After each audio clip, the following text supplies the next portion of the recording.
Super. ಇದನ್ನ ತಿನ್ಬೇಕು ಅಂದ್ರೆ ನೀವು ಇಲ್ಲಿಗೆ ಬರಬೇಕು, ಬೇರೆ ಎಲ್ಲೂ ಸಿಗದೇ ಇಲ್ಲ ನಿಮ್ಗೆ. ಈ ಹೋಟ್ಲ್ ಹೆಸರು ದೇವರಸ್ ಅಂತ, ದೇವರಸ. ಹೊಸ ಹೋಟ್ಲ್ ಓಪನ್ ಆಗಿದೆ, ಅದ್ರ ಹೆಸರು ದೇವರಸ್ ಅಂತ. ಈ ಹೋಟ್ಲ್ ಓಪನ್ ಆಗ್ತಿದ್ದಂಗೆನೆ ಬಹಳ ಒಳ್ಳೆ ಹೆಸರು ಮಾಡಿದೆ.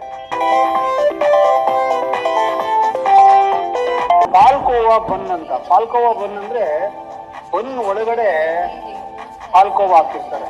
ಅಷ್ಟು ಬೈಟ್ ತನಕ ಆ ಲೈಟ್ ಸ್ವೀಟ್ನೆಸ್ ಚೆನ್ನಾಗಿ ಪ್ಲೇ ಆಗತ್ತೆ ನಾಲ್ಗೆ ಮೇಲೆ. ಸಕ್ಕತ್ತಾಗಿದೆ, ಸೂಪರ್. ಆವಾಗ ರೈಸ್ ಅಂದ್ರೆ ಬೇಸಿಕ್ಲಿ ಆವಾಗ ಉಪ್ಪಿನಕಾಯಿ ರಸ ಇರುತ್ತಲ್ಲ, ಅದು ಅನ್ನ ಮತ್ತೆ ಒಂದು ಒಗ್ಗರಣೆ ಡ್ಯಾಶ್ ಮಾಡ್ಬಿಟ್ಟು ಕೊಡುವಂಥದ್ದು ಮಜಾ ಇದೆ. ಸೂಪರ್. ಬಂಗಾರ ದೋಸೆ ಅಂದ್ರೆ ಈ ದೋಸೆ ಹಿಟ್ಟನ್ನ ತಟ್ಟೆ ಇಡ್ಲಿ ತರ ಬೇಯಿಸ್ಬಿಡ್ತಾರೆ. ಬೇಯಿಸ್ಬಿಟ್ಟು ಆಮೇಲೆ ಅದನ್ನ ತವದ ಮೇಲೆ ಸುಡ್ತಾರೆ. ಈ ದೋಸೆ ಚೆನ್ನಾಗಿದೆ, ಇದು ಸಾಫ್ಟ್ ಆಗಿ ಸ್ಪಂಜ್ ತರ ಇದೆ. ಔಟ್ ಸೈಡ್ ಲೇಯರ್ ಎರಡು ಕಡೆನೂ ಕ್ರಿಸ್ಪಿ ಆಗಿದೆ.